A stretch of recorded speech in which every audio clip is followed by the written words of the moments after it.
Hey Periscopers, how are you? Thanks for joining me. It's Paul. I appreciate you following and paying attention to what I do on Periscopers. Nita Wrench, hello. SSDJ, thanks for joining. Ta'a, thank you so much for joining us. I'm here in the radio studio. You can see here's our broadcast computer and our prep computers and our beautiful window out into the world of wonderful Windsor, Colorado. It's a little bright out there, so you can't see too much.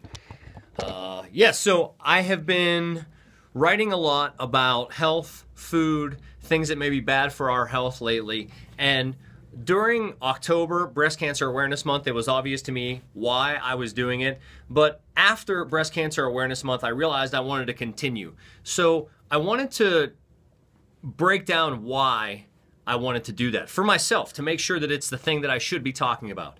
You know, I consider it a blessing to be on the radio. I am super pleased with the fact that I have a job where I'm on the air. Let me check the air.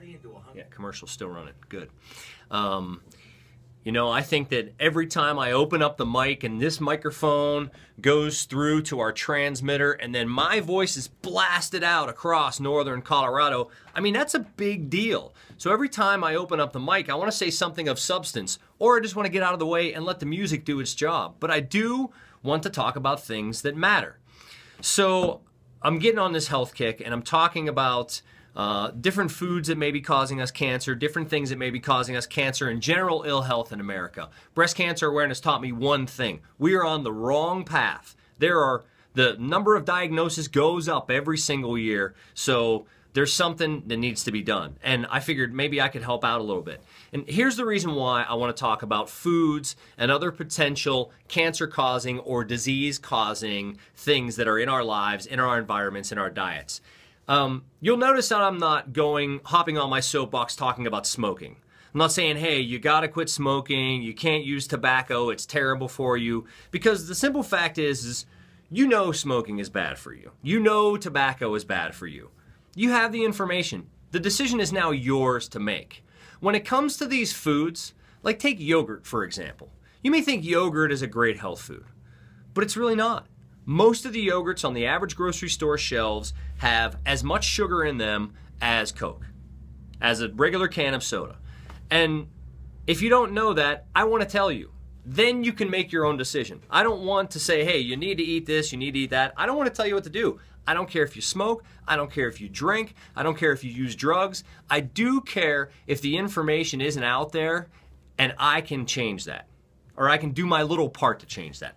That's why I want to talk about foods. That's why I want to expose these agents that are in our environments that may be causing us harm. It's the whole entire reason. I do not want to tell anybody what to do. It's not my place. However, it's almost like this information is just unknown.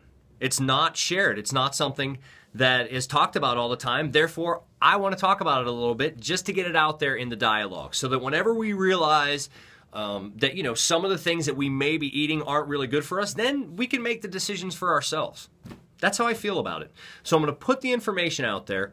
It's not always easy to broach it on the radio in the 2-minute segments that I talk in, so I want to still be entertaining while talking about things that could be bad for our health. So, you know, that's my dilemma. That's my thing that I have to figure out how to do. On the website, it's easy to put the information out there and make it entertaining. It's a little bit harder to package it for the radio, but I'll figure it out. That's not the thing. The thing is I want to make sure that people know that some of the products that we think are good for us are actually bad for us, or some of the products that we think might not be bad for us, like if it's sold in the store, that doesn't mean it's not bad for us.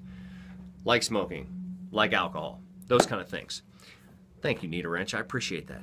That's what I do. I have to sit here and figure out how to put this on the radio. But I want to make sure that the information is out there. Then you can make the decisions all for yourself.